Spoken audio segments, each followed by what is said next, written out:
today is award-winning writer, New York Times and USA Today bestseller, Brenda Jackson. Thanks for joining us, Brenda. Thank you for having me. It's been my pleasure. I've been looking forward to this for quite some time. You have, I tell you, over a span of time, your books have just captivated millions at this point. If I'm not mistaken, did you start off doing romance novels initially, and is that your main genre? What's your main genre of writing? My main genre is, like you said, romance novels. I have ventured into women fiction.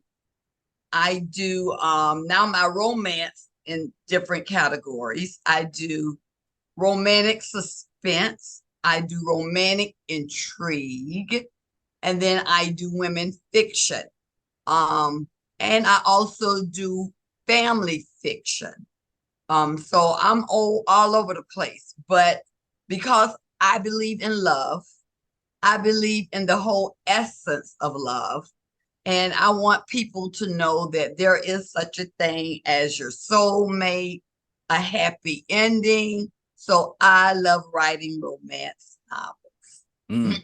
I love happy endings, Oh, yeah.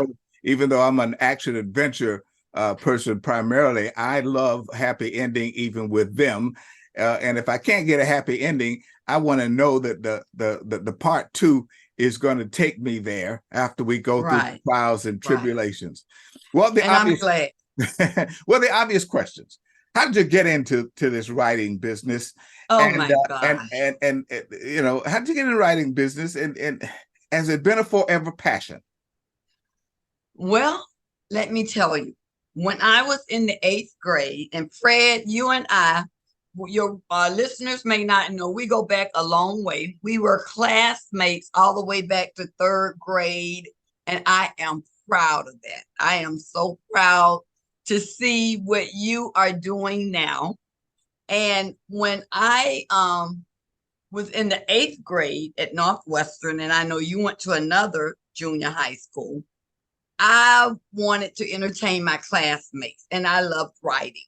So I would write on the weekend short stories. And they were like the Gidget and the Moondoggie stories. I know I'm aging myself. But we live in Florida, and you had Daytona Beach, and those were the beach stories. And they were very innocent stories. And I started writing them at 12 and 13 while I was in the seventh and eighth grade. And I would write them on notebook paper on a weekend, and I would always have a happy ending. They were no more than 10 pages, and I would pass them out. My classmates would meet my bus on Monday morning, and I would pass out. During that time, we didn't have access to copy machines, so I would write maybe 20 copies of that story and pass them out, knowing I would never see them again. But that's how I started writing, just to entertain my classmates. And I got into trouble with that because the kids were in school reading my stories in class instead of listening to the teacher. So instead of sending them to the office, I got sent to the office and was told over and over, do not write these stories. They're good. We've read them. They're good. There are, nothing wrong with them, but you need not to write them anymore because you're distracting the class. Your stories are distracting the class. Imagine that writing. Imagine that. During that time, back in the 68, 67 time, we didn't have School of the Arts like what we have now that pretty much motivates students in the art. We had regular schools, and I was pretty much told not to use my gift of art. Now, my teachers loved poems, and I had a knack for writing poetry. And every time it was a big major holiday, the teachers knew to come to me for a poem. Those same teachers that didn't want stories wanted poems. And I used to write poems for them. And, never got into trouble writing poems, but they had a problem with the little cute love stories. Nothing was wrong with the love story. They were clean, innocent love stories that I was writing. So basically, I wrote them in my seventh, even though they told me to stop. You know how it is. You tell a child to stop, they're going to do more of it. So I kept writing and I wrote until I graduated from high school.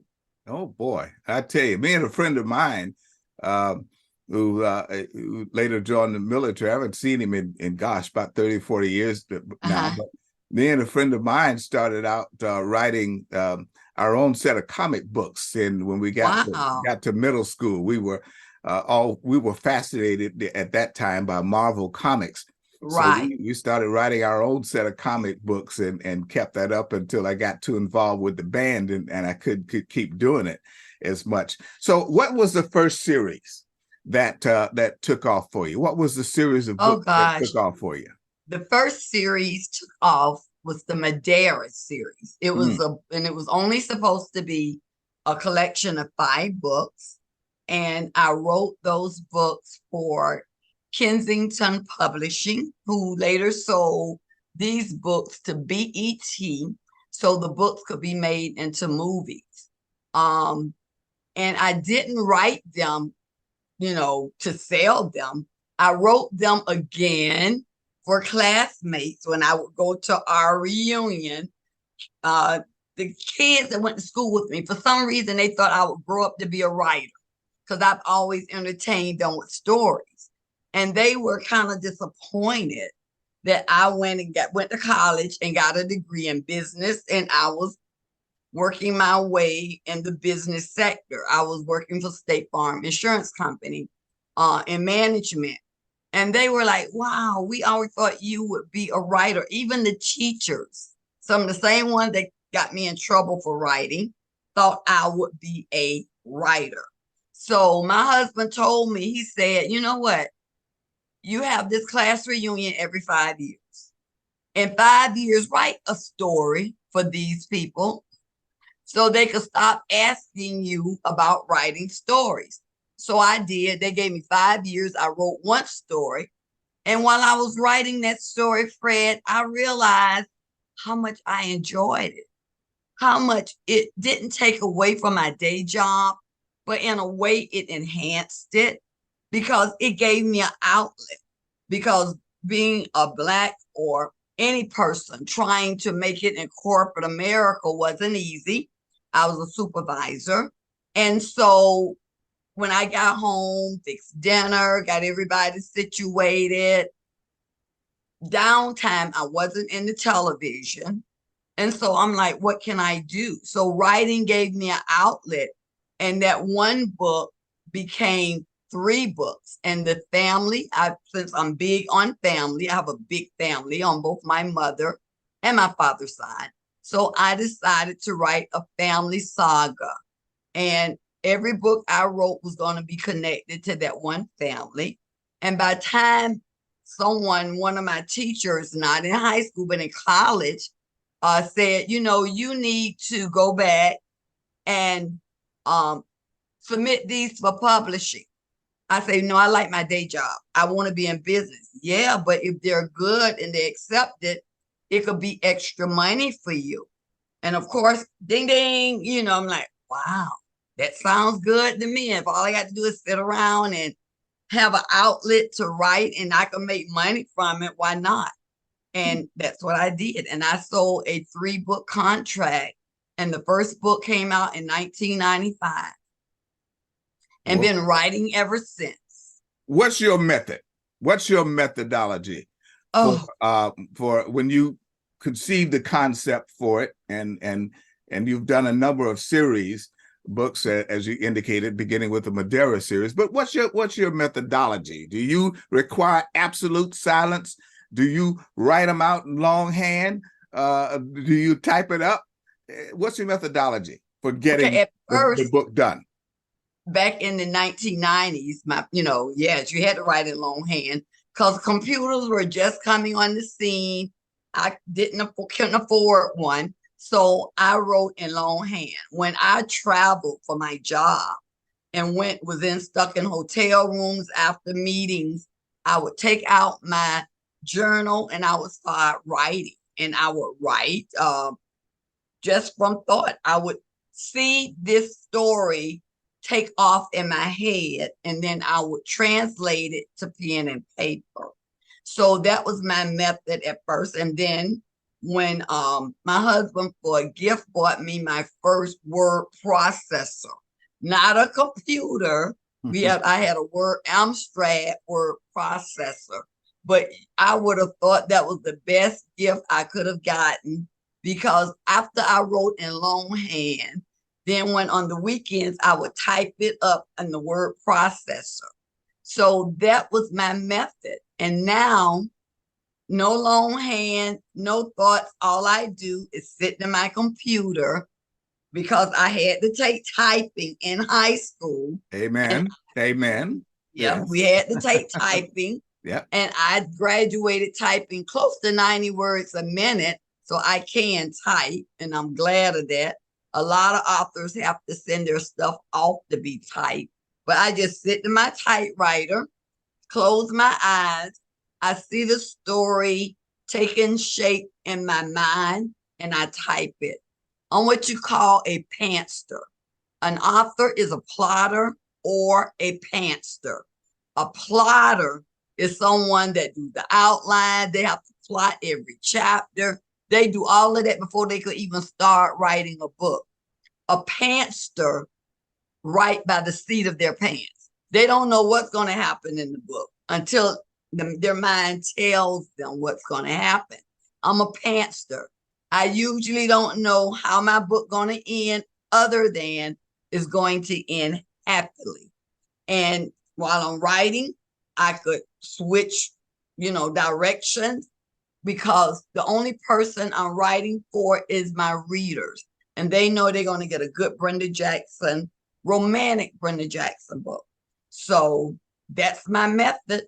I don't know I kind of have an idea what the outline of the story is. I know my characters because they're part of that family that I'm writing about. And now I think I got 10 different families, not just the Medeiros. I got the Steeles, the Westmorelands, the Bennetts, the Masters. So I know that family, and they're just like my family. I know who I'm writing about. I've already introduced them to my readers, so I can't change anything about them by now. So I just write their story. And that's the method of my madness. Now, you've gotten more than 150 novels, books out that you've written. Are you still keeping up the same kind of a pace every year? I mean, how many books are you able to, how many stories are you able to concoct really, in a period of time? My 150th book will be out in 2025. It's already halfway written. So no matter what I write now, I can't put another book before it, because that'll get the numbers off. I want all my milestone books to be from my original family, which is the Medeiros family. So my first book was a Medeiros family. My 100th book, or my 100th book was a Medeiros. My 150th book will belong to the Medeiros family. And if I keep going, my 200th book will belong to the Medeiros family. So no matter what I write, my milestone books will be a Medeiros book. And I think I'm up to 25 books in the Medeiros books, because I write, in between all with the other families. But I always say that very big milestone book to be from the very first family I write about.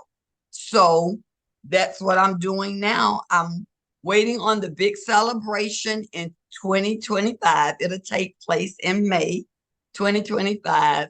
And me and up to 500 of my readers from all over the country, we will leave out of Galveston, Texas, and go on a cruise on the new ship by Carnival.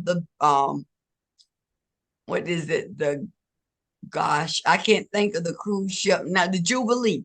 In fact, it's set sail for the first time next month. It's the most technologically advanced ship Carnival has. Is their brand new ship, the newest ship. And so we've already booked to set sail to celebrate my 30th year as an author, and not only my 30th year as an author, but the release of my 150th book. I'm a Westmoreland series guy. Tell Oh, me, tell me about tell me about the concept about Westmoreland, how he came about, and is he going to do well in the future? oh yeah, oh yeah. The Westmorelands, even though the Madeiras was my first series and I got a big following, I have an even larger following with the Westmorelands because a part of them, the Denver Westmorelands, are cowboys. And women are into Bronco cowboys. And my Westmoreland is the family that cross cultural lines. It's nothing for me to go to a book signing, a Westmoreland book signing, and have more Caucasian women waiting on me to sign a book than Black women. So the Madeiras was the first ones that came out, but the books that cross cultural lines for me were the Westmorelands. And I still have a lot of Westmoreland fans because guys read Westmoreland books because they have that Western flair. And then there's the family so aspect of it.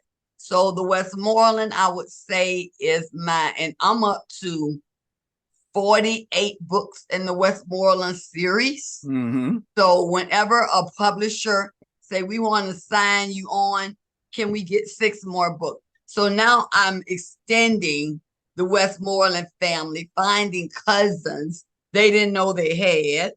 And that's how it is with families. You didn't know you had a cousin over here until someone do the genealogy. So that's what's happening in the Westmoreland family to keep up the pace with people who want more books from the Westmoreland series. In this day and time of not just Facebook, but Instagram and TikTok and all of that, and with young people going more to dancing and jugging in front of the camera, have you, in your conversations with younger people, I mean, when I say younger people, I'm speaking about those under 30 years old, or really those under 40, quite frankly, these days. Do you find that their interest in reading books, because, and I'll be honest with you, I read all of my stuff now on my Kindle, or even on my phone. I even read my paper, on my computer every day, and I have it on, and I read my books on my Kindle, quite frankly, because it's lit up and I can increase the size of the letters. But yeah. Do you find that younger people are still have an interest have the same kind of interest in writing that kindled your imagination? They do. And one thing, young people, they are not seeking out traditional publishing, where back in the day when I started, there was no Kindle, no independent publishing that that would be successful after a while.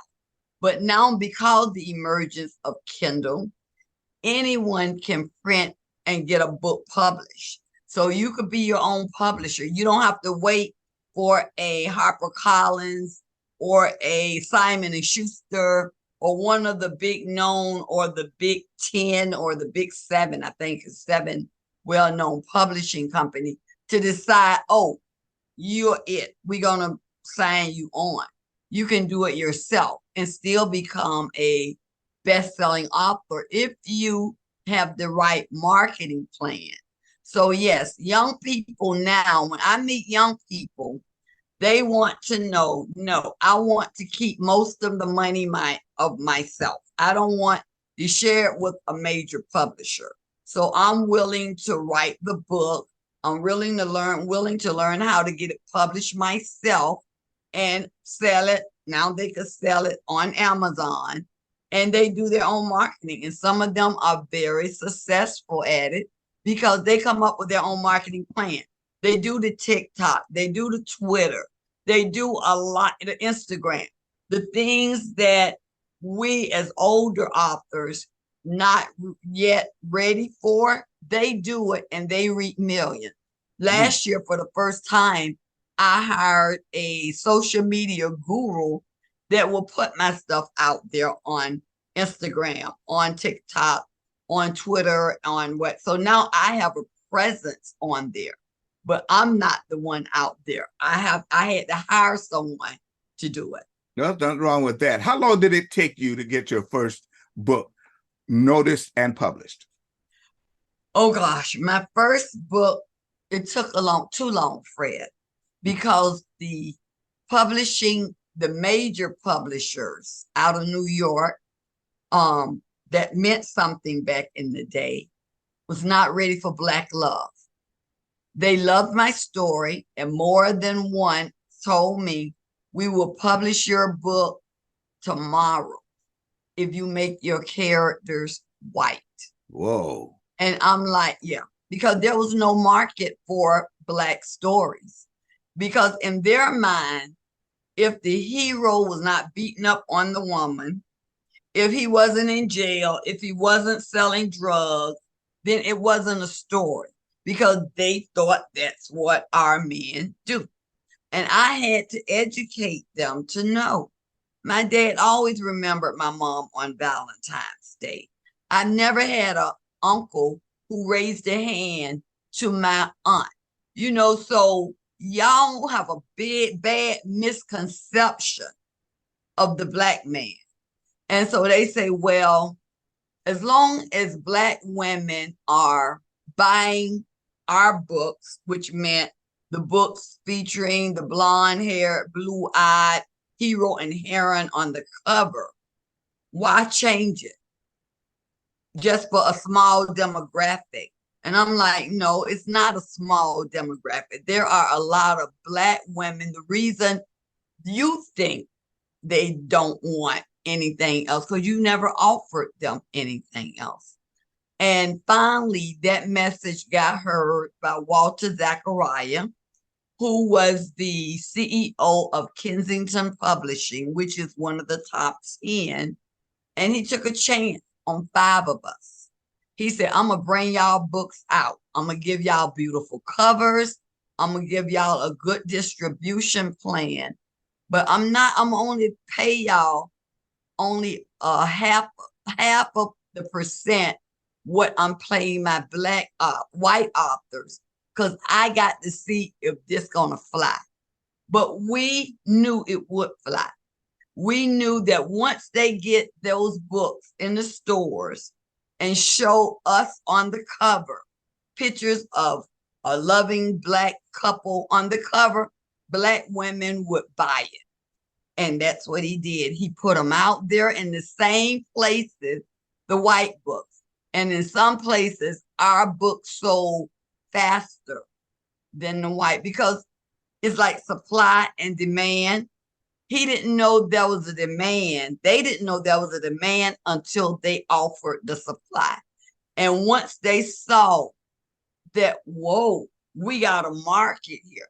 And all the other major publishers, Harlequin, Simon and Schuster, they were waiting to see how this test market would be. And when they saw, ooh, this is great, that's when they started taking a chance on the rest of us. But before, we was like, oh, we're going to try y'all. We really don't think it's going to work, because white women, Black women don't read. And we pretty much blew away that myth that we do not read, that we would spend our money on something other than hair and nails. I mean, they just thought they had us down pat. Their marketing department of all these major publishers. And we opened bookstores. There were Black-owned bookstores, because Walmart would not sell our books unless you was with a major publisher. Then they would only take 2 or 3 of them. So where the Black women were looking for our books were major Black stores. Black bookstores were springing up everywhere, and they were thriving. because no one else wanted to take our books. And when the other publishers saw, whoa, this is big stuff here, we can make big money here, that's when they put us in Barnes and Noble, Walmart. They started discounting the books. And what happened? The Black-owned bookstores couldn't compete then. And the majority of them, I'll say 80% of them, eventually had to close their doors. Yeah, integration was not always a good thing, but here we are some 30 plus years later, and it's been quite a journey and a wonderful journey. Brenda Jackson, New York Times and USA bestseller, award-winning author. It's been a pleasure, and this is a story to be continued. I want to thank you for your time. Yes, it is. Yes. Thank you, Fred.